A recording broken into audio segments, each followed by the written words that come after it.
No, tiene que llamarlo por WhatsApp, señor.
Audio y pongo el video.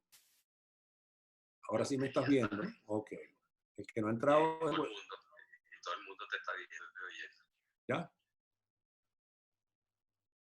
Ya todos los que han entrado nos están viendo, ¿no? Ok.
Estamos esperando apenas unos minutos para permitirle a otras personas que están por ingresar a nuestro seminario. Vamos a conceder unos 3 o 4 minuticos más para dar inicio a nuestra sesión de esta tarde. Muy agradecidos y les damos la bienvenida a los que ya están con nosotros desde cualquier lugar del mundo en el que estén.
Muy bien, muy buenas tardes nuevamente a todos nuestros invitados a este seminario Cómo generar valor en las negociaciones. Estoy viendo que tenemos ya una buena cantidad de asistentes y seguramente se irán sumando muchas más porque hemos recibido la confirmación de unas 500 personas. Me da muchísimo gusto anunciarles el primero de nuestros seminarios a través de este medio. Quiero recordarles que somos Cambridge International Consulting, una firma que es cercana a muchos de ustedes. Nosotros somos una empresa cuya función, cuyo trabajo gira en torno a la idea de expandir la posibilidad de que todas las personas con quienes nosotros trabajamos eleven, incrementen el poder de influenciar a los demás, eleven su poder de influencia como una herramienta de profundo valor estratégico.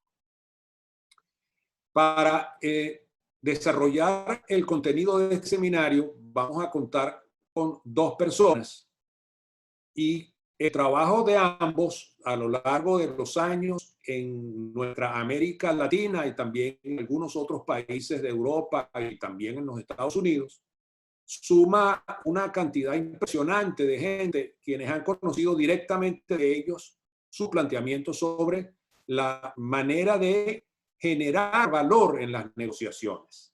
Y de eso precisamente se trata este seminario, como yo dije. ¿Alguna noción debo darles respecto de cómo va a funcionar? Esto va a durar aproximadamente unos 40, 45 minutos. Les vamos a rogar que, por favor, esperen al final para responder, para que nuestros invitados, nuestros panelistas, más bien, respondan las preguntas que ustedes van a hacer. Quiero comenzar por presentar a los panelistas. El primero de ellos es Gustavo Velázquez Betancourt. Gustavo es fundador de esta firma de Cambridge International Consulting. Es abogado egresado de la Universidad Católica Andrés Bello de Venezuela, con una actividad muy intensa en el área de asesorar organizaciones y capacitar personas para que lleven a mejor puerto sus procesos de negociación.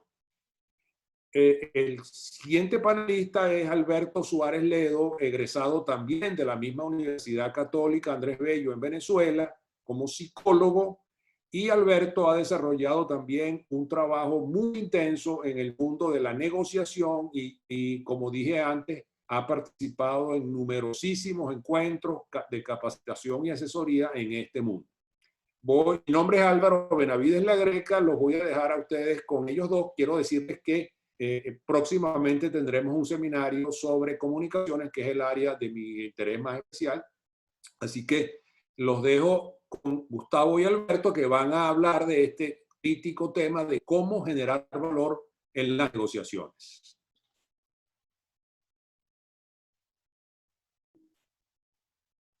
Buenas tardes, buenos días. Muchísimas gracias a todos los que están conectados hoy para asistir a este workshop, seminario de cómo generar valor en las negociaciones. Vamos a tener pues un rato de conversación y de llevarles los principales temas alrededor de esto.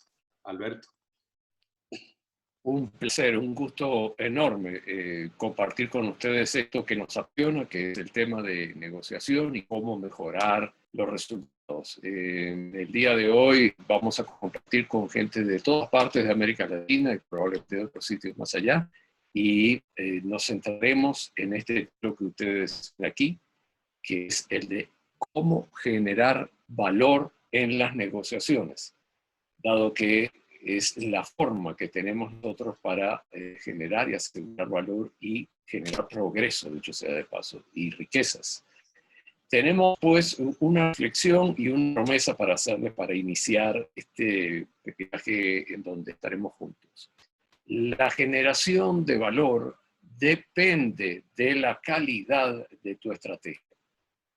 Como que el resultado final y el valor obtenido están directamente vinculados a la estrategia con la que se aborda el proceso.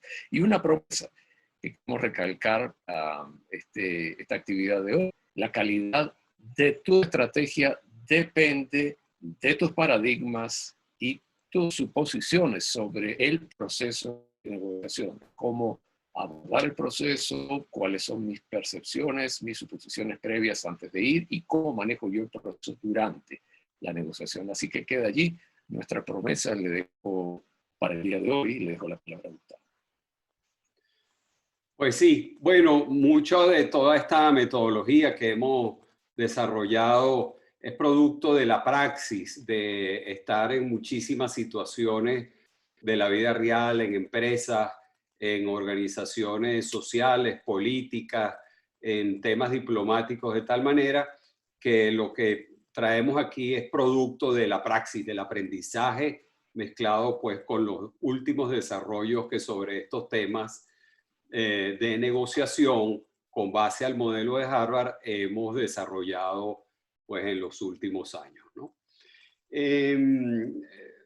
Como les planteábamos, este tema lo estamos enfocando desde el punto de vista del modelo de negociación de Harvard, que es un marco metodológico que nos permite medir cuán eficiente es una negociación. Porque lo que sucede muchas veces es que vamos a negociar y a veces sentimos que no hemos podido tener los resultados que queríamos, que han podido ser mejores, de tal manera que este es un marco que nos permite medir cuán eficiente fue una negociación. En primer lugar, plantea este modelo que una negociación es eficiente cuando los intereses de las partes quedan satisfechos y se despejan las posiciones, ¿no? Recuerden que intereses es todo lo que nos moviliza a una mesa de negociación y son anhelos, deseos, necesidades, aversiones, de tal manera que son todas aquellas cosas que nos llevan a una situación de negociación. Entonces decimos que en primer lugar una negociación es eficiente cuando los intereses, no las posiciones, quedaron satisfechos. Igualmente decimos, que es el tema que vamos a plantear hoy sobre este segundo elemento, que una negociación es eficiente cuando las opciones generan valor y no dejan desperdicio. Vamos a profundizar hoy bastante sobre esto. En tercer lugar, decimos que una negociación es eficiente cuando se basa en criterios objetivos que le dan legitimidad a los acuerdos a los que llegamos en una negociación. Seguidamente, Decimos que una negociación es eficiente cuando la relación mejora, cuando usted puede volverse a reunir con la otra parte para resolver temas que queden pendientes o para abrir otro proceso de negociación donde se pueda generar más valor. Decimos además que una negociación es eficiente cuando la comunicación es efectiva, es decir, que no nos tomó toda la vida ponernos de acuerdo y que fue clara, que no hubo términos ambiguos y que ambas partes salieron entendiendo lo mismo de ese acuerdo.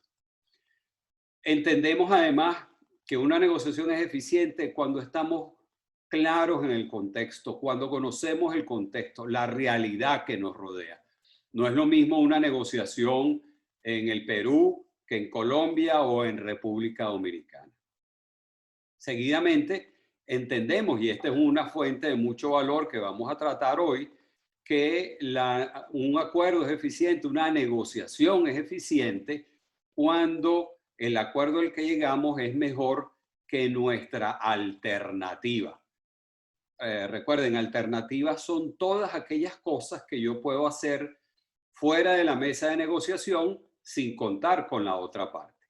Y finalmente, decimos que una negociación es eficiente cuando el compromiso está claro y bien diseñado. Es decir, que tenga tres características principales.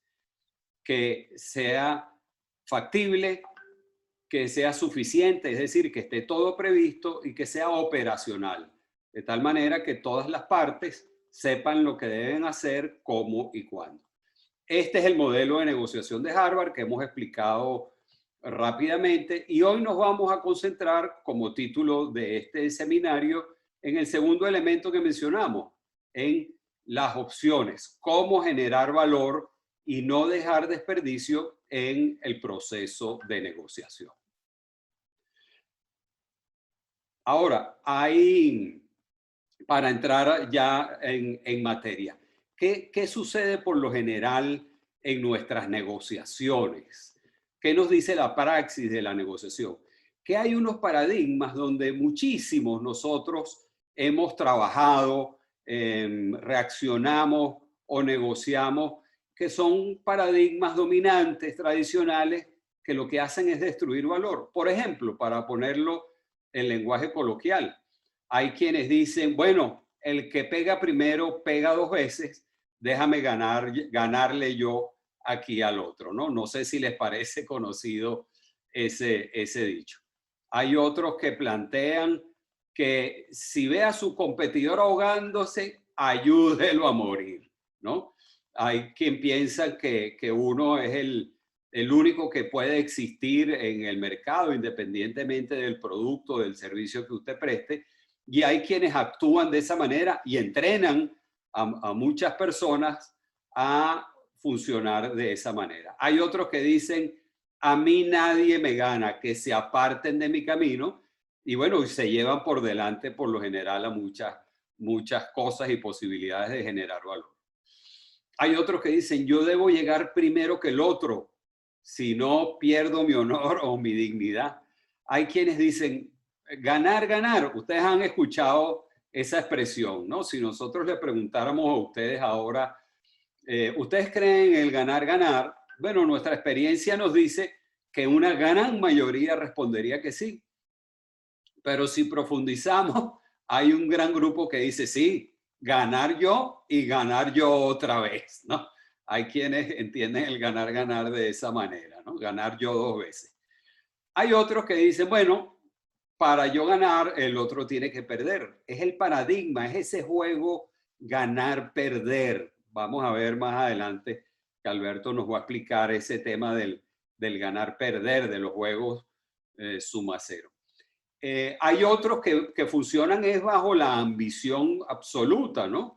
Le voy a sacar todo al otro. Negocio es negocio, ¿no? Inclusive algunos dejan su ética por el camino y dicen, bueno, después veremos, pero negocio es negocio. Y finalmente hay otro paradigma que se utiliza lamentablemente muchas veces, ¿no? Que es el perder-perder. Hay quienes dicen que, bueno, yo estoy satisfecho si el otro perdió más que yo. De tal manera que si vemos en general esto que planteamos aquí, lo que queremos decir es que mucho nos han enseñado a lo largo del tiempo este tipo de afirmaciones que no generan valor. De tal manera que vamos a pasar ahora a esos juegos que por lo general todos jugamos. Alberto. Gracias, Gustavo. En general, queremos indicar que todos jugamos algún juego a la hora de negociar.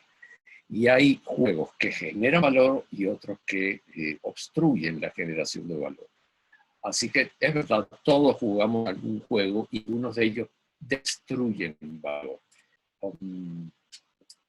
Son los que hemos llamado juegos súperos, ya que tenemos una torta que puede ampliarse. Esa torta, es verdad, puede ampliarse si hacemos las cosas que hay que hacer para generar valor, o puede reducirse esa torta posible y hacemos lo que destruye valor. Así que, ¿qué cosas destruyen valor? ¿Cuáles juegos pueden destruir el valor en una negociación? Estos son los juegos suma cero. Un juego en donde yo quiero salir bien, y es verdad y me parece muy bien, pero lo que yo gano al abordar la negociación de esta manera, lo que yo gano es porque el otro dejó de ganarlo. Eso es suma cero, porque por cada unidad adicional que yo tengo para mí, el otro la pierde. Más uno, menos uno, eso va a ser. Y así vamos, pues, poniendo la atención, fíjense, poniendo la atención en lo que delimita a esta torta. Es decir, mi tamaño debería ser más grande que el tuyo. Si yo coloco la energía allí, típico de los juegos suma cero, eso es más desgastante y es muy consumidor de energía. Porque yo siempre voy a querer más, de querer tener más que el otro, y el otro va a querer tener más que yo. Así que ese tipo de juego genera antagonismo y genera una aproximación de competencia a la hora de negociar. Esos son los juegos típicos suma cero, donde la torta no agranda, sino yo simplemente quiero tener que tú. Quisiéramos ejemplificar esta situación, este tipo de juegos suma cero, con una historia muy conocida, y la volvemos a contar aquí. Es la famosa historia de la naranja. En una casa, cualquiera como la nuestra, hay dos niñas, dos hermanas, que amanecen ese día con ganas de una naranja. Adivinen cuántas naranjas había ese día en casa, pues había una sola. Entonces va la primera de las hermanas, se acerca a la cocina, encuentra la naranja y la toma para sí. La otra hermana que ve que está haciendo esto, se le acerca y le dice, no, esa naranja es mía, yo había pedido primero la naranja, y ahí empieza la discusión típica, que no, que es mía, que es tuya, que yo la vi primero, que yo soy mayor que tú, que yo te había dicho antes, que había hablado. Total, que las hermanas comienzan una discusión que puede escalar con más o menos conflictividad o violencia, puede llegar a cualquier límite, pero empieza una discusión por ver quién se era de la naranja, y eso no lo pueden resolver. De hecho, ya están de mal humor. Las dos quieren la naranja. Así que la mamá, que oye la discusión desde otro sitio de la casa, cerca a la cocina, ve este desorden, este griterío, esta discusión, y toma una decisión sabia, salomónica. Abre una gaveta, saca un cuchillo, viendo que están tiendo por la naranja, se le ocurre una solución inmediata. Corta la naranja en dos partes exactamente iguales y le da su media naranja a una de las hermanas y la otra media naranja a la otra. Bien, el caso en principio está resuelto. En la escena siguiente de este proceso se ve a una de las hermanas con su media naranja en la mano, la exprime al máximo, le saca todo el jugo que puede sacarle a esa media naranja y se lo toma. En la otra escena se ve a la otra hermana con su media naranja, una cuchara en la otra mano, le quita toda la pulpa a la naranja, la pulpa va para la basura, porque ella está interesada en la cáscara de la naranja, porque la quiere rallar la cáscara para darle sabor a una torta de naranja, que era lo que quería hacer con la naranja. Por lo tanto, llegados hasta aquí, vemos claramente que había otra posible solución. Uno se pregunta qué debió haber hecho la mamá. Bueno, la mamá pudo haber preguntado, ¿para qué quieres la naranja? Y se abre una suerte de posibilidades más valiosas de generación de valor. Es verdad que pueden quedarse con la mitad de la naranja o, ahora viendo los intereses de cada quien, la una pudo quedarse con el 100% del jugo y la otra con el 100% de la cáscara. Esta historia es maravillosa, es sencilla y maravillosa, porque ejemplifica claramente esto de la generación de valor, las distintas posibilidades, de acuerdo a cómo yo me aproximo al proceso de negociación. Hay que hacer las preguntas adecuadas y tener la energía en donde va. Si usted coloca energía en la generación de valor, pronto saldrán nuevas opciones distintas a picar la naranja en dos, si supiéramos indagar bien los intereses de las partes. Así que bien, ese es un juego. El juego de la naranja podría terminar picando la naranja en dos o con el 100% del jugo para una y el 100% de la cáscara para la otra. ¿No?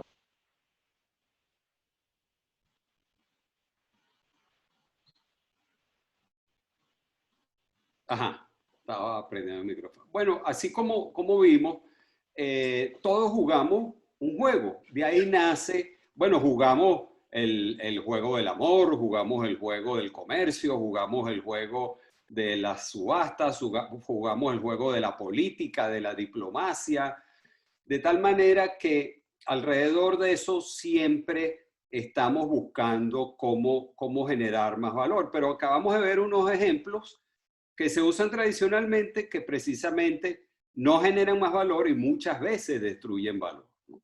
Entonces de aquí nace todo este tema de la teoría de juegos, ¿verdad? Que en el fondo nos plantea una pregunta cuando nosotros vamos a una negociación: ¿colaborar o no colaborar? ¿No? Y ahí es donde nosotros empezamos a movernos entre lo racional y lo no racional, porque si todos funcionáramos 100% de nuestro tiempo bajo mecanismos racionales, bueno, tal vez podríamos conseguir mejores acuerdos, pero se involucran otros aspectos que a veces no hacen tan fácil las negociaciones. De tal manera que este es el juego prácticamente de la vida. La cooperación y el conflicto terminan siendo dos caras de una misma moneda. Siempre se nos va a presentar de alguna forma los conflictos en nuestras vidas, en las negociaciones, o lo que nos está sucediendo hoy en día en este entorno de la pandemia nos está planteando una cantidad de conflictos que tenemos que renegociar para ver cómo tomamos nosotros la mejor decisión, ¿no? O sea, la toma de decisiones, tomar decisiones, es una mezcla de ciencia, es ciencia y es arte, ¿no? Tenemos que verificar, tal vez matemáticamente, probabilísticamente, qué es lo que más nos conviene en el juego, qué movida hacer, pero también es el arte porque tenemos que movilizarnos con otras personas, ¿no? Y entonces surge la gran pregunta, ¿no? ¿Cómo gano yo más? ¿Solo o con la ayuda del otro, ¿no? Como vimos, hay unos paradigmas que niegan toda posibilidad de trabajar con el otro, ¿no? Hay paradigmas que se mueven en el ganar-perder o en el perder-perder. De tal manera que siempre tenemos que buscar en un proceso de negociación, es fundamental, cuál es la motivación que lleva también a la otra parte a negociar, cuál es nuestra motivación y allí ir creando ese proceso de toma de decisiones que nos lleva justamente, como nos plantea la teoría de juegos, a cuál es la mejor jugada que más nos conviene a nosotros, ¿no? Entonces, nosotros lo que planteamos, lo que nos dice la praxis de la negociación, es que hay un nuevo paradigma que es el ganar-ganar. De tal manera que, pero no el ganar-ganar como vimos antes, el ganar y ganar yo dos veces, sino un ganar-ganar que parta de lo que nosotros llamamos de ser un egoísta virtuoso. ¿Qué significa esa frase que nosotros planteamos como egoísta virtuoso? Bueno, que yo quiero ganar lo máximo para mí. y que eso, ¿verdad?, no necesariamente me tiene que llevar a estar pendiente de ganarle al otro. Tenemos esos paradigmas que nos dominan. Estamos a veces más pendientes de ganarle al otro que ganar yo todo lo posible. Y bueno, que realmente a mí no me va a importar si el otro, si yo gano más que el otro o menos que el otro, ¿no? De tal manera que nos quitamos esos lastres de encima y lo que nos planteamos es cómo genero yo más valor. Y resulta, ¿verdad?, que nos los dice muchísimos de estos juegos, el de la política, el del amor, el de la negociación, el del comercio, que es mucho mejor para mí si el otro me ayuda a ganar más, ¿no? Algunos creen que eso es imposible, pero es lo que nos dice la experiencia y es uno de los temas que plantea en el fondo el modelo de negociación de la Universidad de Harvard.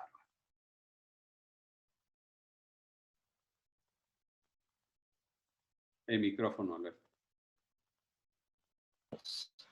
¿Cuáles son los de valor en la negociación? Fíjese que lo que acaba de plantear Gustavo apunta al trabajo del negociador con una aproximación de generación de valor, con ambición. Yo quiero ganar lo máximo. Las fuentes de valor están allí en el proceso de negociación y las podemos identificar aquí. ¿De qué manera yo podría agregar valor? En una visión ambiciosa del concepto ganar-ganar. Para agregar valor tenemos que buscar en el otro, tenemos que entender, aproximarnos al proceso de negociación con la idea de que si el otro sale bien, tanto mejor salgo yo. Es decir, en este mundo complementario, la forma en que yo salga bien cuando voy a negociar es garantizar en lo posible que el otro salga bien también, para que yo salga mejor. Ambiciosamente hablando, como decía Gustavo, ese egoísmo virtuoso. En la relación existe valor. Esa es otra forma de generar valor y agregar valor a la negociación. La relación es una fuente de valor, decimos un capital. Eso no es una concesión para caerle bien a la gente, es una fuente de valor para los resultados finales de la negociación, para preservar el largo plazo. Si no hubiera largo plazo, probablemente no estaríamos hablando de estas estrategias de generación de valor. Esto está dirigido a negociaciones en donde la complementariedad y el largo plazo, es decir, la relación, es importante y es una fuente de valor. Esa es cuidar la relación. A ver, cuando decimos cuidar la relación, nos estamos refiriendo a que no terminemos peor que como comenzamos. Cuidar la relación no quiere decir nunca molestarse. Cuidar la relación es respetar el proceso de la negociación con la contraparte. Bueno, por tanto, en la colaboración hay otra forma de agregar valor. Resulta, como decía Gustavo, que cuando colaboro encuentro más posibilidades de generar valor. Remitámonos al cuento de la naranja. Es verdad, si la mamá se hubiera detenido un momento antes de picar la naranja y hubiera hecho preguntas adecuadas, es decir, para en la naranja y coloca a las partes en una visión colaborativa, sí es verdad que ambas partes pudieron salir mejor antes que picar la naranja. El entorno es una fuente para rescatar valor también. Es propicio entender, conviene entender que el entorno y el contexto, teniendo una mirada amplia de lo que ocurre alrededor, es una fuente para rescatar valor y reflejarlo en los compromisos finales de la negociación. Y por último, tal vez lo más importante, porque mucho se trata de esta presentación de esto, es la actitud. Es la forma en que abordo el proceso, cuáles son mis paradigmas, cuáles son las cosas que valoro yo en el proceso de negociación. Fíjense que definiendo los paradigmas o partiendo del proceso de negociación de los paradigmas que son más productivos, yo evito abordar el proceso ganar-perder. Se minimiza esa posibilidad. El proceso de ganar-perder no me garantiza que yo salga de la mejor manera posible. Es decir, que ahí está la actitud de proactividad, la actitud de tomar iniciativas para influir en los resultados tal como yo quiera que ocurra ese proceso. Así que, Así es. bien, Gustavo. Entonces, bueno, como antes nos señaló Alberto, todos muchas veces jugamos esos juegos suma cero, donde estamos más pendientes de que el otro no nos quite más de lo que tenemos, o de competir, o de ganar primero, ¿no? Esto, como vimos, es bueno, lo que uno gana, el otro lo pierde, y se basa, como bien explicó Alberto, en el antagonismo y la competencia, ¿no?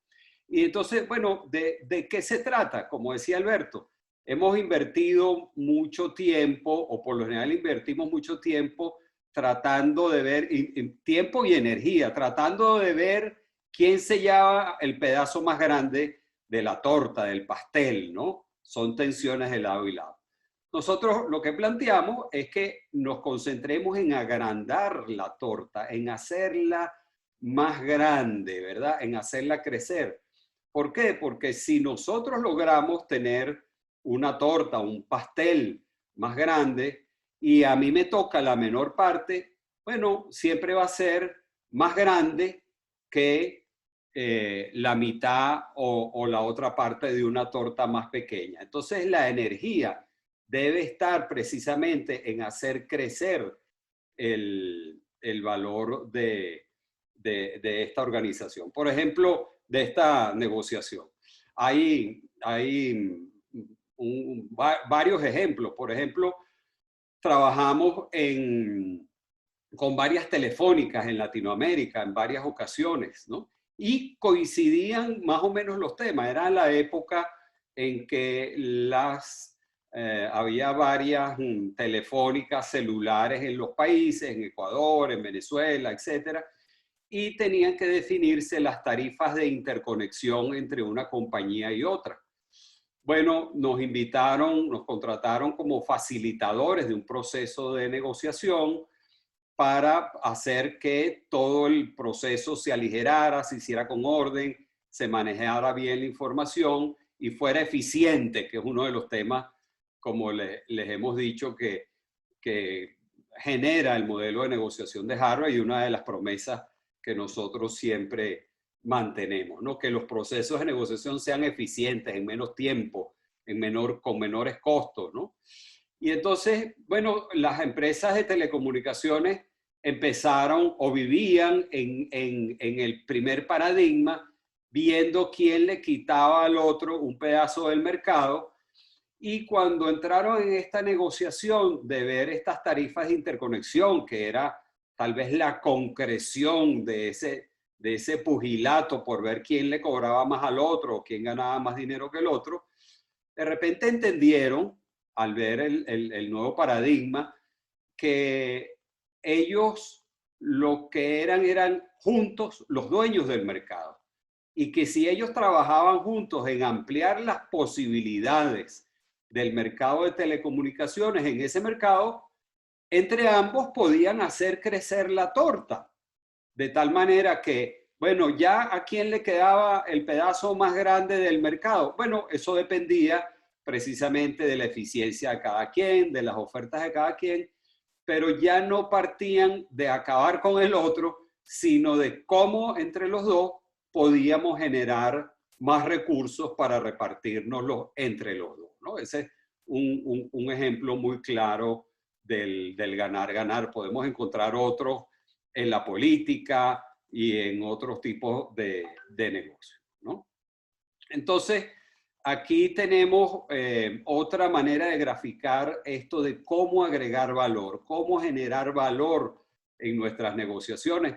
Y es lo que llamamos este gráfico, el diagrama de Pareto, donde en el eje vertical medimos las unidades de satisfacción de A y en el eje horizontal las unidades de satisfacción de B. Entonces vemos este punto, ¿verdad? Medio, pudiéramos decir, en el que utilicemos el mismo ejemplo de la naranja, se pusieron de acuerdo las hermanas, ¿no? De tal manera que mitad para ti, ganamos hasta aquí, y mitad para mí, ganamos hasta aquí. Ahora, ¿qué hubiera pasado si, como dice Alberto, la mamá les pregunta, ¿para qué quieres la naranja? bueno, seguramente hubieran obtenido el 100% de la pulpa y el 100% de la cáscara, cada una de las hermanas. Pero si no se detiene ahí la madre y más bien les pregunta, cuéntame hija, ¿para qué quieres el jugo? Bueno, mamá, yo quiero el jugo porque me siento muy mal. Yo quería ir con unos amigos a un concierto de Shakira y no me alcanza el dinero para comprar el dinero, la entrada de Shakira. Entonces a mí eso me da rabia y a mí un juguito de naranja me calma. Y le preguntan a la otra, hija, ¿y tú por qué quieres la torta? Bueno, por lo mismo, mamá, yo iba a ir con mi hermana, pero tú sabes que yo soy dulcera y me encanta esa torta de naranja que tú me enseñaste a hacer y por eso es que la quiero. Entonces, bueno, tal vez la mamá les ha podido decir, o ellas mismas han podido pensar, en que tal vez si lo que el verdadero interés no era la naranja, tampoco era el jugo, tampoco era la torta, sino ir a un concierto de Shakira, a lo mejor ellas dicen, vamos a venderle este jugo a mi papá, vamos a venderle esta torta a mi tía y con eso pues nosotros generamos más dinero, más valor y tal vez podemos comprar las entradas o tal vez hacen mermelada, jalea de naranja, dulce de naranja, etcétera, hasta que llega un momento donde no pueden avanzar más porque hay una frontera, que es esta frontera naranja que está aquí, porque vivimos en un mundo de recursos limitados, ¿no? De tal manera que si avanzamos en esa frontera ya le estaríamos quitando valor a una de esas partes. Así pues, queremos graficarlo nuevamente aquí. Este es un punto de acuerdo donde A y B llegan a un determinado punto de satisfacción. Ahora, ¿qué pasa si el acuerdo es aquí? A gana más que B y a B no le pasa nada, no pierde nada.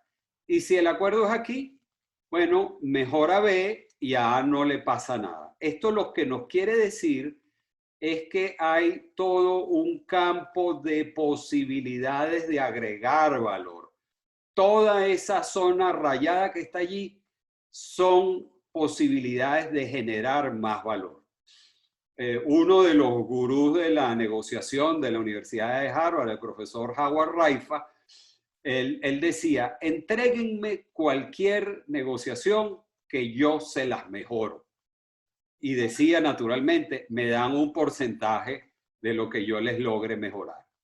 De tal manera que a veces tenemos la tendencia en las negociaciones de llegar a acuerdos muy rápido, a compromisos sin indagar posibilidades de generar más valor. De tal forma que el trabajo está allí, como decía Alberto, en el otro, en mejorar la relación, en buscar en el entorno, de tal manera que hay grandes mecanismos, vías, canales para mejorar nuestros acuerdos.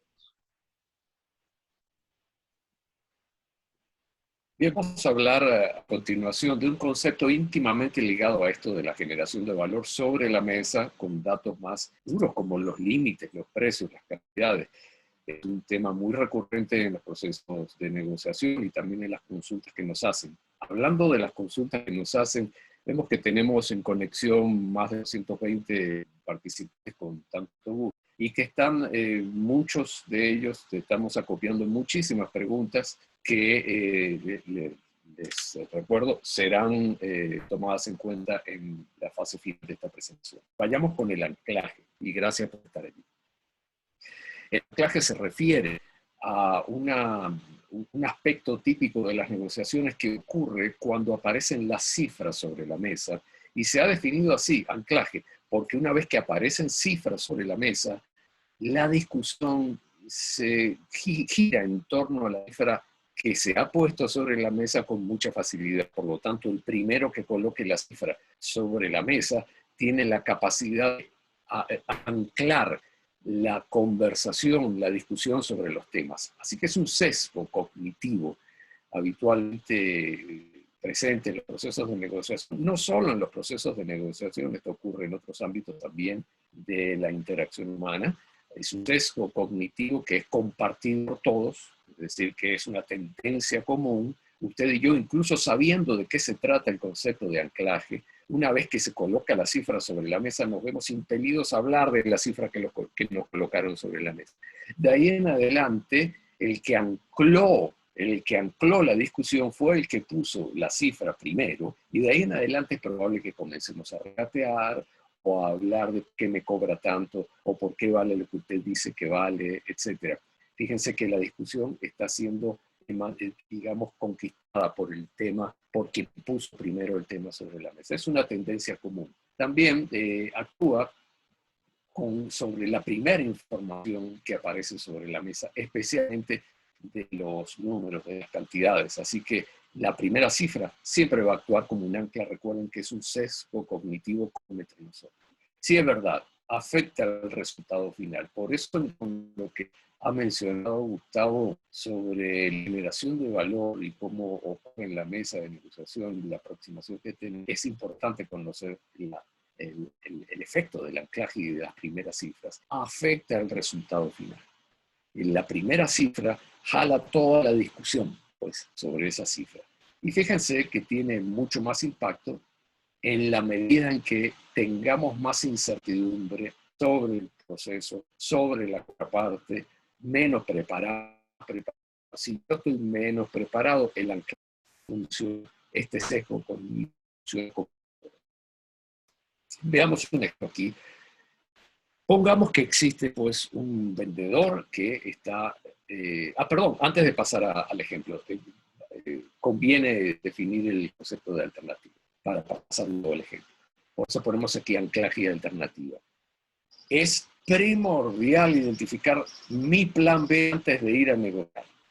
Esto nos va a ser de mucha ayuda para manejar eficientemente el proceso del anclaje. Mi plan son mis alternativas, es lo que yo voy a hacer si no hubiera ningún acuerdo. Si estoy ante un no acuerdo, ¿qué haría yo? Esos son mis planes B, no depende del otro. Estos planes B que tengo, habría que seleccionar debidamente el mejor de los planes B. A eso le llamamos MAN, la mejor alternativa ante un acuerdo negociado. Así que con eso identificamos, llámelo como usted quiera, ese MAN, nosotros decimos aquí, nos referimos a mi mejor plan, mi mejor alternativa. Es imprescindible estudiar las alternativas de la contraparte para ir bien preparado y manejar bien el anclaje. Es decir, ¿qué haría el otro? No solo yo, ¿qué haría el otro si no llegáramos a ningún acuerdo? Por último, tenemos... Por último, sí es verdad que es importante para determinar los máximos y los mínimos en el proceso de negociación, es indispensable tener una alternativa aceptable de las partes. Lo que hace la alternativa es que te permite definir los máximos y mínimos. Recuerden bien, una alternativa ante el no acuerdo. Luego veamos el ejemplo aquí que viene a continuación. Pongamos por caso un vendedor, existe un vendedor que tiene estos límites más o menos, va entre mínimo que él considera que podría venderse su bien o su transacción de $200 y bueno, ideal, el máximo que yo podría pedir por esto sería, pongan ustedes en este ejemplo 245, ese pasa a ser el máximo del vendedor. Así que recuerden, en este continuo aparece un mínimo de 220, un máximo de 245 para el vendedor. El comprador está del otro lado y tiene también su propio continuo. Él ha estudiado el mercado y tiene una idea de lo que podría pagar por esto. Así que dice, bueno, va de 180 a 230. ¿Por qué 230? Porque 230 es mi máximo. Si me pidieran más por esto, yo no lo podría pagar. Es decir, que si el vendedor pidiera más de este límite máximo del comprador, pues no va a haber acuerdo. Así que, ¿qué sucede? Vemos lo que llamamos en el título la zona de posible acuerdo, SOPA, para resumirlo, zona de posible acuerdo. Esa es una zona que está enmarcada allí en naranja, en donde es posible que se lleven a cabo acuerdos. Los acuerdos en esa área son posibles, pero ¿cómo hago yo para saber, para definir bien esos límites? Ahí es donde entra en juego mi alternativa. Las alternativas son planes B, son las cosas que a mí me permiten definir bien los límites de esta zona de posible acuerdo. Probablemente el vendedor venga, si dejamos que él ponga las cifras sobre la mesa, nos habla de 240. Bueno, es una aproximación, ganar, perder, ganar, sacar lo máximo. Esto vale 240. Bueno, no va a haber acuerdo, porque o no estudió el proceso, no estudió las alternativas de la contraparte, porque está acostumbrado a sacarle lo más que pueda al otro. Fíjense que 240 aquí no funciona, porque si él le vendiera este producto al comprador por 240, el comprador preferiría ir y ejecutar su plan B. Debe tener mejores planes B. Usted los debe conocer. Así que bien, por el otro lado, si el comprador dice que está dispuesto a pagar por este producto 190, pues tampoco serviría. Está fuera de la zona de posible acuerdo. ¿Cuál es la idea? Claramente, defina su alternativa para no estar desgastando energía en discusiones que no generan valor. Céntrese en la zona de posible acuerdo y si no es posible el acuerdo aún sí, ejecute su plan B. Ahora, ¿qué más podemos decir sobre el anclaje? Que puede que una pregunta muy frecuente que nos hacen, y lo hablábamos recientemente entre nosotros en otra de las presentaciones que tuvimos, ¿quién debería poner la primera cifra sobre la mesa? ¿Qué es lo más recomendable? Bueno, si dejamos que sean ellos, el otro, el que coloque la cifra sobre la mesa, corremos el riesgo de ser anclados con esa cifra. Así que, bien, es verdad, a veces necesitamos saber un poco más de lo que el otro necesita, de lo que el otro pide, porque hay mucha incertidumbre. Podría ser beneficioso, pero hay un riesgo grande si dejamos la iniciativa a la contraparte para que hable de las cifras primero. Nosotros proponemos de una manera no convencional, porque creo que se utiliza mucho más convencionalmente esperar a que el otro ponga la cifra, ¿no? Nosotros les estamos proponiendo a ustedes, tome iniciativas con proactividad, echando hacia adelante cifras que generen valor, es decir, apunte alto. Sea usted el que tome la iniciativa, coloque la cifra sobre la mesa, ancla la discusión sobre esa cifra, pero ¿cuál cifra debe ser? Nosotros le vamos a decir, ofertas altas, hago una oferta alta, pongo una cifra alta, siempre y cuando usted pueda justificar la cifra. Recuerde que siempre la cifra va a anclar la discusión que viene posteriormente sobre esa cifra. Así que nuestra recomendación es que coloque cifras, tome iniciativas, eche adelante, cifras altas, pero justificadas. Como decimos en la lámina siguiente, cuando nos preguntan, muy bien, pero debería anclar alto, debería colocar una oferta alta sobre la mesa. ¿Qué tan alto anclar? Bueno, la respuesta a esta pregunta está aquí y está en puntos suspensivos. Creo que usted debería anclar lo más alto posible. Quiere decir poner una cifra tan alta como usted la puede explicar. Creo que esta es la cifra, ya que me baso en lo siguiente. Este es el número adecuado, esta es la cifra adecuada, este es el valor adecuado, explicado por los criterios, ajustados a los criterios objetivos. Así que apunte alto y tome iniciativas para garantizar la generación de valor en su transacción, anclando con cifras altas y jugadas. Sí, hay otra fuente de valor que mencionábamos antes, el entorno, ¿no? Y entonces aquí les queremos contar una historia, porque muchas veces el tener estas comparaciones u otras historias nos permite conseguir posibilidades de generar valor, y les queremos contar, este caso es muy interesante y yo diría hasta divertido, sorprendente. Resulta que Michael Jackson produce Thriller, ¿no? Creo que el disco más vendido y el video más visto y más vendido en la historia. Y cuando la historia de la producción de este video es que cuando lo van a hacer, la casa disquera lo que le propone a Michael Jackson es pagarle $50,000 para producir el video. Resulta que el costo del video era aproximadamente de $1 millón.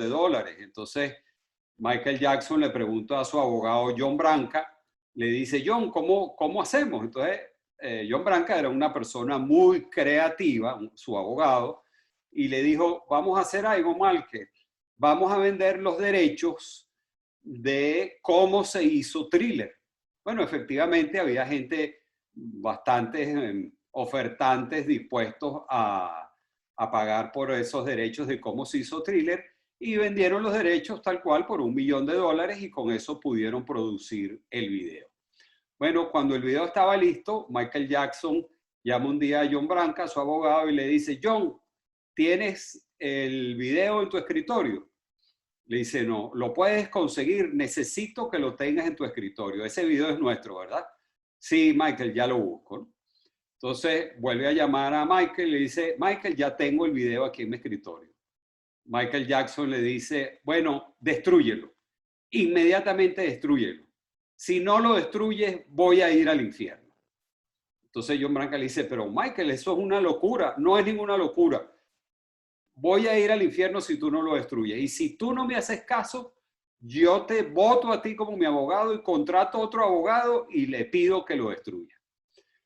John Branca sabía que la familia de Michael Jackson era testigos de Jehová, muy religiosos, y la mamá le dijo a Michael Jackson que en ese video pareciera que él avalaba el más allá, ¿no? Lo oculto, la magia negra, todas estas cosas, los zombies. Entonces, bueno, tenían la creencia de que si eso se mostraba, él podía ir al infierno. Entonces, John Branca le dice a Michael Jackson, sabiendo esa situación, ¿no? Su rapidez mental, le dice, Michael, ¿tú recuerdas la película Drácula? Sí, claro que la recuerdo. Bueno, tú sabes que Bela Lugosi fue el actor de esta película. Y Bela Lugosi pidió que se pusiera una declaración al comenzar la película en la que dijera que, porque Bela Lugosi, le dice John Branca, también era muy católico y muy religioso. Y pidió que se pusiera una declaración que dijera que su papel como actor allí no significaba que él compartía esas partes ocultas o el mal, ¿no? Entonces inmediatamente Michael Jackson dijo, caramba, ¿y yo puedo hacer eso con Thriller? Y Branca le dice, sí, claro, tú puedes hacer lo mismo que hizo Bela Lugosi. Tú pones una declaración al principio que dice que tus fuertes creencias personales no comparten lo oculto, de tal manera que tú muestras que tú no estás de acuerdo y que no se entienda que tú estás promocionando lo oculto. Bueno, Michael Jackson dijo, maravilloso, por favor, ponlo allí y resuelto el problema. Esta historia nos la contó, como les decía, el profesor Jim Sivinius en uno de nuestros workshops de negociación y persuasión que hacemos allá en la Universidad de Harvard.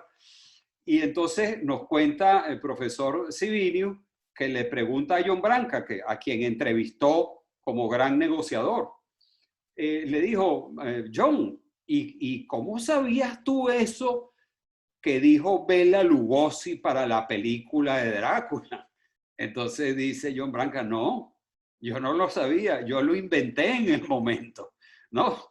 Entonces, bueno, él logró generar en ese momento, salvar esa situación y generar valor. Algunos dirán, caramba, lo manipuló, le mintió, pero bueno, realmente lo que hizo John Branca fue conseguir en el otro su interés, su verdadero interés para lograr resolver esa situación. Entonces, usted puede echar mano de historias, de ejemplos, de metáforas para persuadir, convencer a la otra parte, pero naturalmente toda esa información sale del entorno. En el entorno hay mucha información, mucha riqueza que a usted le permite generar más valor. Y el otro aspecto, que de alguna manera ya lo hemos discutido, se refiere a las alternativas. Por ejemplo, usted también, supóngase que usted es un pequeño comerciante en un centro comercial y el dueño del centro comercial no le atiende sus solicitudes. Bueno, ¿cómo hace usted para crear más valor, generar más valor satisfacer sus intereses egoístamente hablando sin necesidad de dañar a la otra parte. Bueno, usted puede crear más valor uniendo a varios en su misma situación. Si usted crea la asociación de pequeños comerciantes de ese centro comercial, eso a usted le va a dar mayor poder de negociación y lo va a ayudar a generar valor en un momento dado.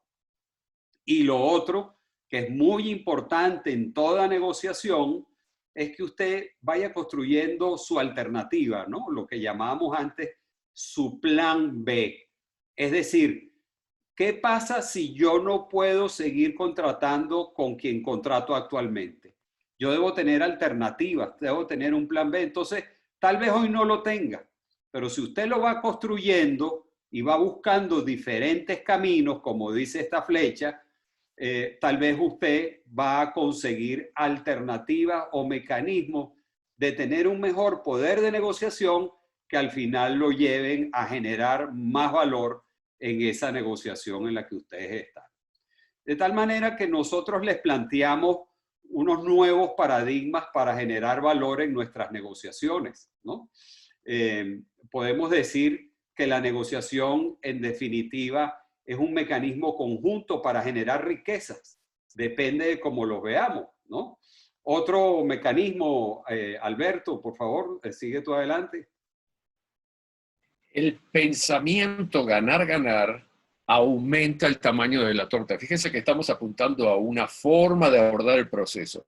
¿Por qué? Porque al pensar ganar-ganar, estar pendientes del ganar-ganar, la energía se focaliza allí en generar más valía. Así es. Por ejemplo, otro paradigma es que chequeemos, que verifiquemos las suposiciones de las partes y las nuestras propias, porque a veces pensamos que entramos en una competencia a ver quién gana más y realmente no es así. A veces pensamos que el otro lo que quiere es quitarnos el mercado y tal vez de lo que se trata es que entre los dos ampliemos el mercado. Un tema de vital importancia, huelga comentarlo, pero da como para hablar en sí mismo un seminario y un taller completo, es el asunto de la confiabilidad. Se trata de salirse de esa dicotomía entre ser confiable entre confiar o no confiar, más bien labrar la propia confiabilidad. Claro, no porque esto sea una concesión graciosa, es porque la confiabilidad es una fuente de poder, egoístamente hablando, para ganar más. La confiabilidad es una fuente de poder. Bueno, al final un proceso de negociación surge de la buena preparación, ¿no? Si algún consejo les podemos dar es que con estos elementos que ustedes están viendo, prepárese, analice el entorno, genere mejores opciones, busque colaborar y tratar de evitar la confrontación cuando evidentemente no es necesario cuando estamos en un proceso de negociación. Descubra bien los intereses de la otra parte, busque buenos criterios objetivos de tal manera que eso es una garantía. Si usted se prepara bien antes de ir a una negociación, seguramente usted logrará obtener más valor. Y un tema eterno con respecto a los intereses que sí pueden ser muy distintos, que cómo es posible llegar a un acuerdo si los intereses son, bueno, es verdad, puede haber diferentes, pero puede haber intereses complementarios. Así que nuestros intereses pueden ser complementarios, similares. Si usted hace, por eso es tan importante lo que decía Gustavo antes, la preparación te permite tener con más claridad propios intereses y los intereses de los demás. Los intereses sí es verdad que pueden ser complementarios. Gustavo coincidirá conmigo, se sorprenderían en negociaciones en donde hemos participado en tiempo real, asesorando, que minutos antes están matándose entre sí, pero a la hora de identificar los intereses se encuentran que sí hay posibilidades de soluciones complementarias y sí hay tema de conversación, ¿no? Así que los intereses sí pueden ser complementarios y similares. Ese es un nuevo Así es, de tal manera que, bueno, aquí tenemos nosotros en en nuestra firma en Cambridge International Consulting, graficamos el modelo de negociación de Harvard con este vehículo que va sobre un camino. Puede ser una carretera, puede ser una autopista de 8 canales. Ese es el contexto. Analice bien el contexto antes de entrar en la negociación. El motor de creación de valor está compuesto por los intereses, es decir, qué es lo que nos moviliza, las opciones, qué cosas van a satisfacer esos intereses y los criterios objetivos que sustentan esas opciones. Este motor lo impulsan 2 llantas que son la de la comunicación y la relación. Si una de esas llantas está desinflada, es muy difícil que ese vehículo avance. Y al final es la toma de decisiones, lo que hablábamos al principio de la teoría de juegos. ¿Qué juego hago? ¿Me voy a mi alternativa? Solamente vaya a su alternativa si lo que le ofrecen no es mejor que su plan B. Y si lo que usted tiene en la mesa de negociación es mejor que su plan B, entonces sí vaya al compromiso. Es a lo último que se llega en un proceso de negociación, al compromiso. De tal manera que este es un modelo eficiente para crear valor, que es uno de los centros del proceso de negociación. Y aquí tenemos, haciendo un poco un resumen, las opciones. Esas son las cosas en las que nos podemos poner de acuerdo ambas partes, ¿verdad? Son acuerdos de beneficio mutuo. Ahí tenemos que trabajar en conjunto, inventando, siendo creativos para ver cómo podemos hacer crecer el pastel. O si no tenemos soluciones en la mesa, buscar en nuestras alternativas otras fuentes para generar valor. De tal manera que ahora vamos cerrando con las 2 láminas que al principio nos comentaba Alberto. Sí. La generación de valor, para ir concluyendo, depende de la calidad de tu estrategia al abordar el proceso de negociación. Cambia drásticamente el resultado final. Es decir, la generación de valor depende de tu aproximación y de la calidad de tu estrategia. Y la promesa que habíamos hecho al principio, que rezando lo que hemos visto hasta ahora, pues la promesa es que es la calidad de tu estrategia, viendo lo que se refiere a la generación de valor, depende de tus paradigmas y suposiciones sobre el proceso de negociación que hemos revisado. Algunos que apuntan a la destrucción de valor y otros que apuntan a la generación de valor, que es en donde queremos estar, un proceso ganar-ganar de verdad. Así es. De tal manera que si nosotros arrancamos con esos viejos paradigmas es muy difícil generar valor.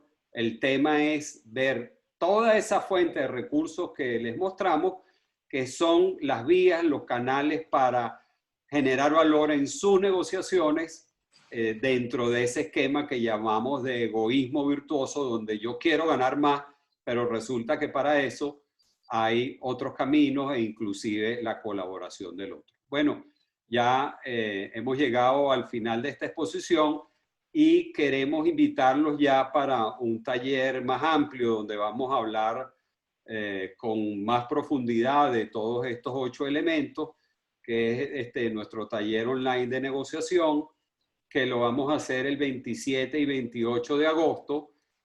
Son dos mañanas, pudiéramos decir. Son 8 horas, el primer día de 10 de la mañana a 2 de la tarde y el segundo día igual, hora Miami, Caracas.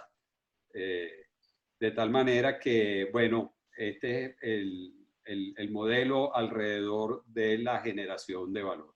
Así que, bueno, muchas gracias, Álvaro. Bueno, muchas gracias, Alberto, muchas gracias, Gustavo, y de manera muy especial, muchas gracias a las 240 personas que han estado presentes en este seminario sobre cómo agregar valor en las negociaciones, y con los comentarios, las presentaciones que nos han hecho nuestros socios Gustavo y Alberto, se ha explicado claramente cómo en efecto hacer que nuestras negociaciones tengan mucho más valor. Hay un conjunto de preguntas que hemos estado respondiendo directamente. Hay preguntas que me voy a permitir decir por aquí para que Gustavo o Alberto las respondan. Una es de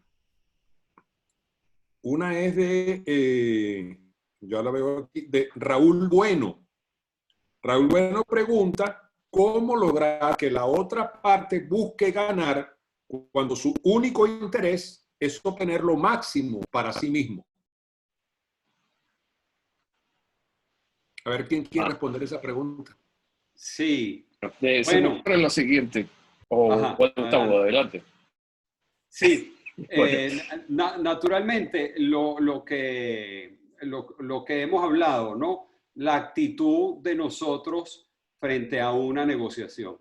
Yo recuerdo un participante nuestro en una de las actividades que hicimos, era un ingeniero de una gran corporación financiera aquí en Latinoamérica, y después que él vio esto, le cambió el paradigma, ¿no? Y entonces él iba siempre con una tarjetica que nosotros entregamos al terminar nuestros talleres y seminarios, y entonces él llegaba a sus negociaciones y les decía, mire, yo vengo aquí a negociar, no, porque negociaban los contratos de construcción, donde había muchos detalles de costos, tiempos, etcétera.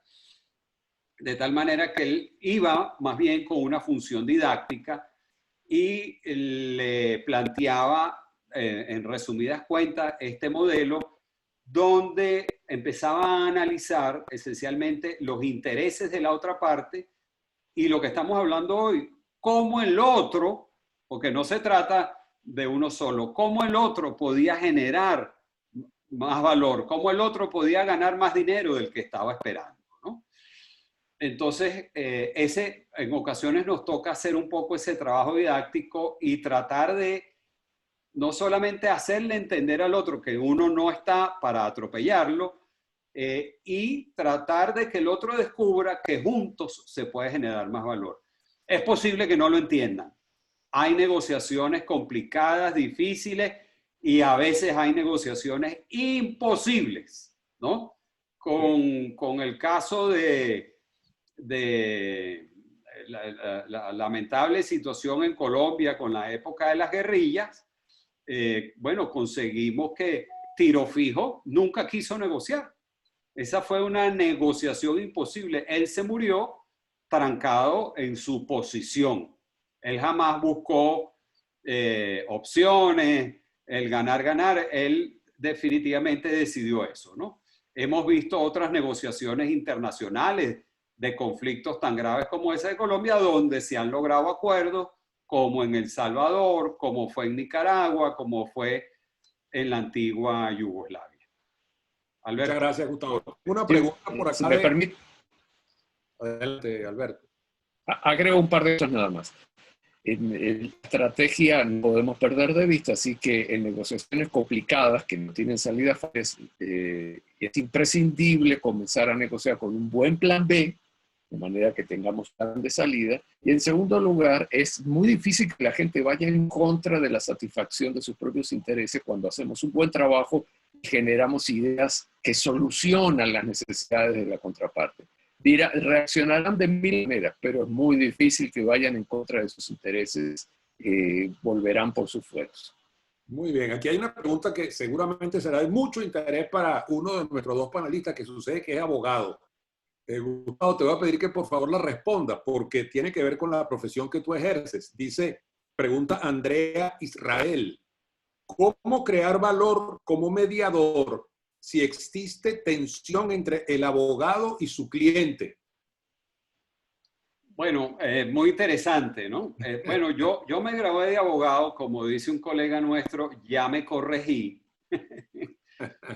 Me pudiera llamar negociador o político, etcétera, ¿no?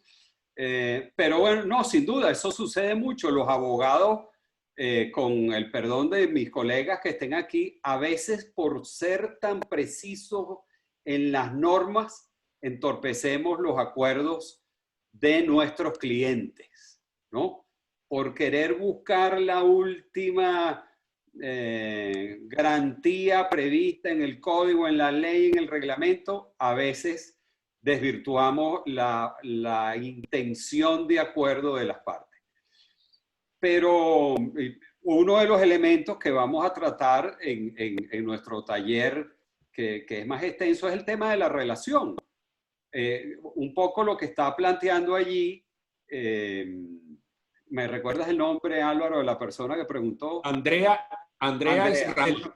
Uno de los asuntos que está planteando Andrea allí es ese elemento que llamamos la relación. Decimos que un acuerdo es eficiente cuando la relación mejora. La relación es una de esas llantas del carrito que les mostramos, de las llantas traseras. Si está desinflada, es muy difícil que esa negociación fluya bien. Entonces, ¿qué debe hacer? Tratar de resolver los problemas de relación. Si alguna de las dos partes tienen problemas personales o han manejado eso con mucha tensión, tiene varias posibilidades. Busquen un mediador, ¿verdad? Que vaya a un lado y al otro. Busquen un facilitador de las conversaciones, que es lo que nosotros hacemos normalmente cuando hay negociaciones difíciles, donde hay emociones en juego o antecedentes molestos, pues entonces nosotros facilitamos la conversación donde tratamos de manejar, a veces es complicado, esos temas emocionales, esos temas de relación que están presentes allí. De tal manera que este modelo nos permite hacer diagnósticos. Andrea acaba de hacer un diagnóstico. Aquí en esta negociación hay un problema de tensión. Bueno, eso es lo que llamamos, esto está alrededor del elemento relación. Entonces, vea cómo mejorarla, vea cómo separar la relación de la sustancia, ¿no? No caiga usted en el juego del otro, porque es muy posible que el otro esté generando tensión para que no haya acuerdo, ¿no? Esas son tácticas que tienen algunos negociadores difíciles, que lo tratan de molestar a usted para que usted renuncie, abandone al asunto o se tome más tiempo la solución. De tal manera que hay varios mecanismos allí para tratar de resolver ese asunto de relación. Patricia Porro Galante nos dice que ella es abogada y mediadora al mismo tiempo. O sea, tenemos allí a alguien que está. Excelente. Carol Ramírez Scaglia dice algo así que lo voy a leer textualmente. Tan importante que es en romper viejos paradigmas que nos permitan llegar a la búsqueda de nuevos paradigmas y aplicarlos a diferentes ámbitos de nuestra vida. Y para las organizaciones tan importantes para ser implementados con convenios de mutuos acuerdos y así crecer y permanecer en relaciones a largo plazo. Y la pregunta es si ustedes piensan que eso es correcto. Sí, totalmente. Estamos muy de acuerdo con eso. Queremos, cuando trabajamos el tema de ganar, formación, capacitación, con mucha frecuencia tenemos que luchar contra esos paradigmas que existen habituales sobre esa concepción del ganar, por ejemplo. ¿De qué se trata ganar? Son dos personas que se llevan bien, son buena gente y se ponen a negociar. ¿O de qué se trata ganar? Yo quiero ganar más dinero. A mí esto del ganar me parece muy blanda situación. Yo creo que el ganar, y luchamos mucho contra esta suposición, contra esos paradigmas, el ganar requiere mucha ambición. Gustavo lo mencionaba en una área. Mucha ambición es abordar el proceso para ganar lo más que se pueda. Eso es muy ambicioso. Y las organizaciones, las empresas, nosotros, tanto mejor si las empresas, quiero decir, abordan negociaciones internas y las negociaciones con las fronteras fuera de la negociación. Si abordan sus procesos de negociación con una concepción ganar real, verdadera, en donde entendemos que la estrategia ganar de cooperación y colaboración tiene una incidencia directa en los resultados finales. Claro, el abordaje ganar-ganar logra facturaciones más altas, logra descuentos mayores, acuerdos más eficientes. Es por eso que estamos tan convencidos de que esto es así. Y pónganse a ver organizaciones, comunidades, familias, sociedades.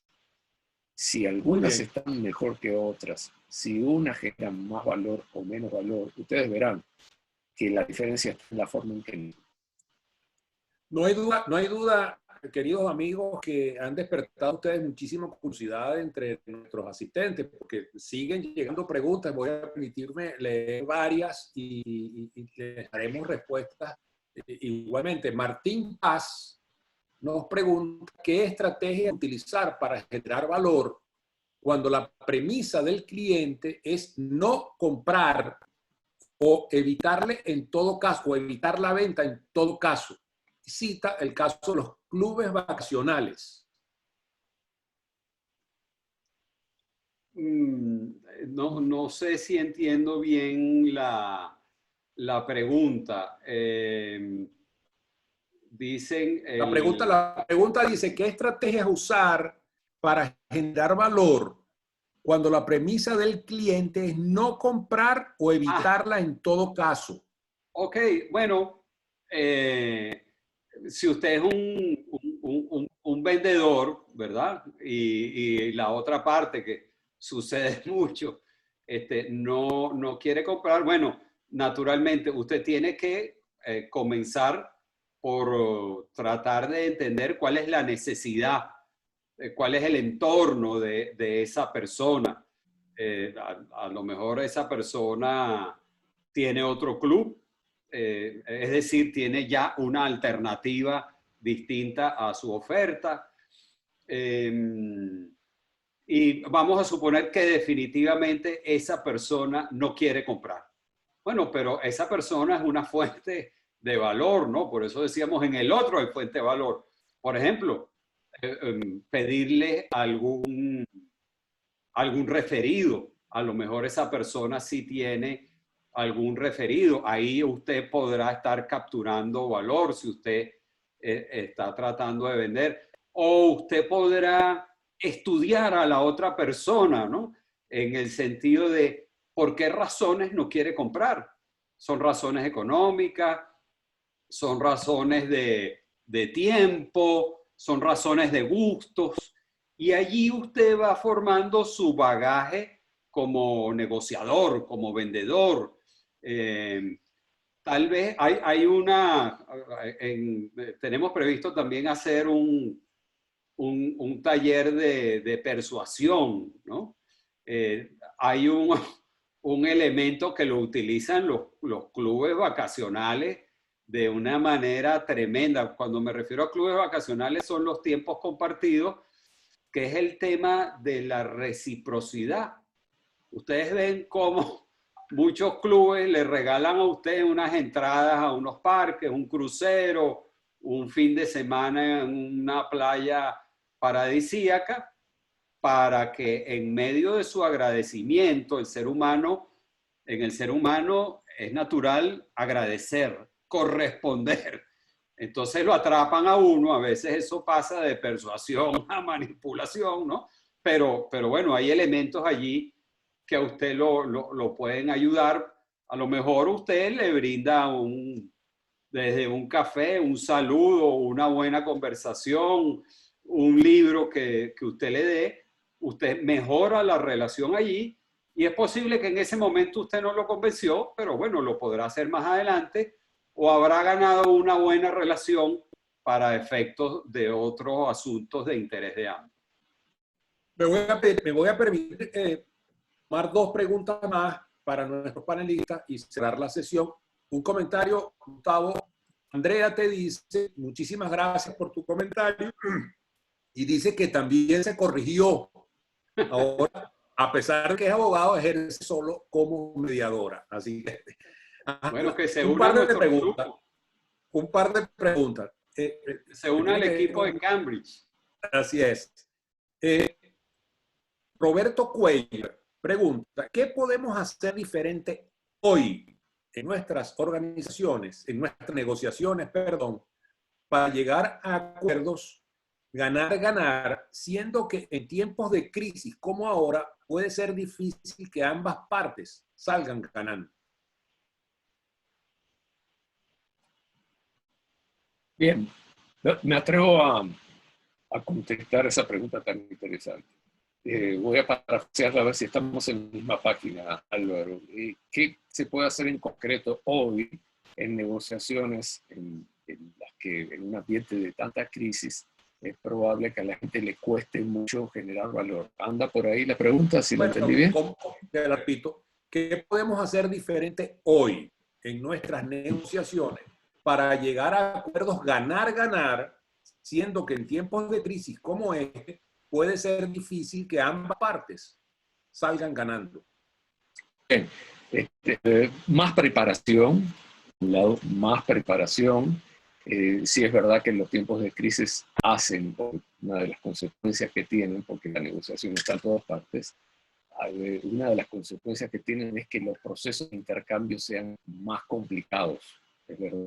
En donde se ve eso, que me cuesta mucho colocar más valor sobre la mesa, no puedo mover los precios, me están obligando a trabajar estos límites y no me puedo mover de ahí. Entonces, una de las consecuencias es que se produce más rigidez, por eso notaba que las negociaciones son más complicadas. Otra cosa es que nos cuesta tener buenos planes, es desarrollar alternativas. Así que, bien, más preparación, más energía puesta en la generación de valor, más cuidado en la relación, entender que si es verdad, es probable, notó que en esta negociación, la torta que nos ha tocado, que más de ahí no podemos agrandarla. Es probable que eso es así, que se acaban los recursos más rápido que en otras ocasiones. Lo que no podemos perder de vista es no dejar de colocar la energía en lo que genera valor. Ojalá podamos partir una torta muy grande. No siempre va a poder ser así, pero no por eso voy a destruir la posibilidad de generación de valor que tenemos en este contexto, en particular en esta negociación de la que estamos hablando. Así que más preparación, más energía puesta en la exploración de los intereses, ¿no? Porque la generación de valor está íntimamente ligada a la identificación de las necesidades de las partes. A ver, exploremos más intereses, más creatividad, más soluciones, posibles soluciones, ampliar el foco de las discusiones. El foco de las discusiones se amplía cuando se colocan sobre la mesa los intereses reales. Modele usted la discusión sobre los intereses reales, póngalo sobre la mesa. Muchísimas gracias, Alberto. Estamos recibiendo centenares de notas de ustedes de agradecimiento por este seminario. Lo califican como nutritivo, valioso, que agrega valor, y de eso se trata este seminario, que es útil para el ejercicio de sus responsabilidades profesionales. Y voy a cerrar con una pregunta. Entiendo que hay un poco de arbitrariedad en esto, pero no podemos lamentablemente responderlas a todas. Pero voy a aprovechar una, puesto que se trata de un asunto del cual Alberto y Gustavo hablaron, que tiene que ver con el cítrico, con la naranja, porque dice Maribel Ocasiones que, volviendo al caso de la naranja, ¿cómo hacer un buen acuerdo si al explorar los intereses se encuentra que ambas niñas tienen el mismo interés? Ajá. Bueno, lo que sucede por lo general es que las personas no tienen un solo interés, ¿no? Está bien, vamos a suponer que ambas quieran toda la cáscara para hacer la torta o otras cosas y todo el jugo, ¿verdad? Y no lo quieran compartir. Bueno, resulta que hay otro interés entre ellas, ¿no? Que a veces son intereses obvios, pero que hay que cuidarlo. La buena relación, ¿no? Lo hablábamos ahora, ¿no? El que yo abuse de mi poder sobre mi hermana, bueno, tal vez me va a costar la relación con ella durante algún tiempo. Acuérdense que aquí estamos hablando de negociaciones donde el largo plazo es importante, ¿no? No estamos hablando de negociaciones con una persona que no vamos a ver más nunca y nos ponemos a regatear sobre el precio, etcétera. Estamos hablando de negociaciones donde la relación es importante, donde el largo plazo es importante y donde muchos otros intereses entran ahí en juego, ¿verdad? Si no queremos entrar en lo que se llama la escalada del conflicto, porque tal vez la hermana le va a decir, bueno, está bien, tú me quitaste la naranja, pero yo no te voy a prestar ahora mi teléfono para que tú chatees con tu novio, por ejemplo, ¿no? Entonces, ahí entran entonces esos procesos de negociación. A lo mejor uno puede conseguir un acuerdo, tantas cosas que se pueden generar y por eso la actitud es tan importante. A lo mejor decimos, bueno, está bien, toma tú la naranja ahora, sí, en la próxima yo la puedo tomar. O permíteme probar de tu torta y de tu jugo, que yo también me provoca ese tema. O a lo mejor alcanza para una sola entrada para el concierto de Shakira y tiramos la moneda a ver a quién de los dos le toca. Pero lo que es grave en una negociación, como hablábamos, es romper la confianza. Cuando nosotros rompemos la confianza en el otro, pues bueno, recuperarla es muy difícil. Ahora, si tenemos la confianza del otro, eso es una fuente de valor a futuro casi eterna. Entonces, claro, si usted me pregunta a mí, bueno, ¿y si estamos en el desierto y nada más queda una sola botella de agua? ¿Cómo hacemos? Bueno, yo no sé si es mitad o mitad, pero por lo general esas situaciones tan extremas, que uno esté en el desierto y nada más hay una botella de gaseosa, pues suceden poco. Entonces, yo lo que le aconsejo en esa situación donde los intereses tal vez están tan encontrados, que busquen alrededor otros intereses que les permitan no solamente, porque también hay otra cosa, ¿no? Como les decía, no solamente pensar en ese resultado del momento, sino pensar en el largo plazo. A lo mejor a una de las partes no le conviene en el largo plazo no compartir la naranja en ese momento. Son casos supuestos, pero la praxis de la negociación nos dice eso. Muy pertinente. Y con esto cerraremos un comentario de Ana Ardón, o Ardón, no sé cómo se pronuncia su apellido. Hace una afirmación muy en línea con lo que acaba de decir Gustavo, porque no es una pregunta, es un comentario que hace esta persona. Dice, podemos tomar como un ganar-ganar cuando cerramos una negociación que no necesariamente tiene un mejor precio, pero sí obtenemos un aliado para la empresa. Especialmente cuando sí estamos hablando de un servicio o producto crítico que no tenemos opciones en el mercado. Creo que esta respuesta, este comentario resume muy bien el espíritu de lo que es el ganar-ganar, y que la ganancia no siempre se mide en un mejor precio, sino, por ejemplo, en mantener una relación que en el futuro pueda... Bueno, yo me estoy sorprendido, muy agradecido, caramba, por la cantidad de preguntas, comentarios. Como dije, no tenemos la posibilidad de responderlas a todas, pero alguien pregunta que cómo saber más de nosotros. www.persuadir.com, esa es nuestra página. Ahí pueden, cualquier información que quieran hacernos, pueden escribirnos directamente a nuestro correo, que es la palabra Cambridge, como está ahí, Cambridge, @persuadir.com. Por ahí se podrán enterar de todas las cosas, todas las características de nuestras actividades.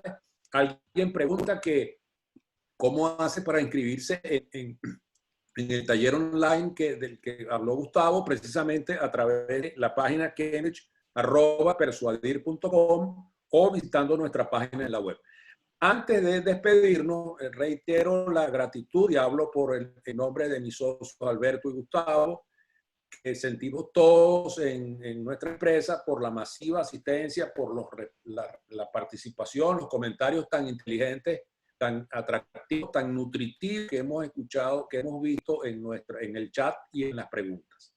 Así que simplemente, de nuevo, gracias. Los invito a propósito a que el miércoles 15 de julio a la 1 del día participen ustedes en otro seminario como este, pero vamos a hablar de los secretos de la negociación y en ese momento tendré el gusto de ser yo, perdón, los secretos de la comunicación. Gracias, Gustavo.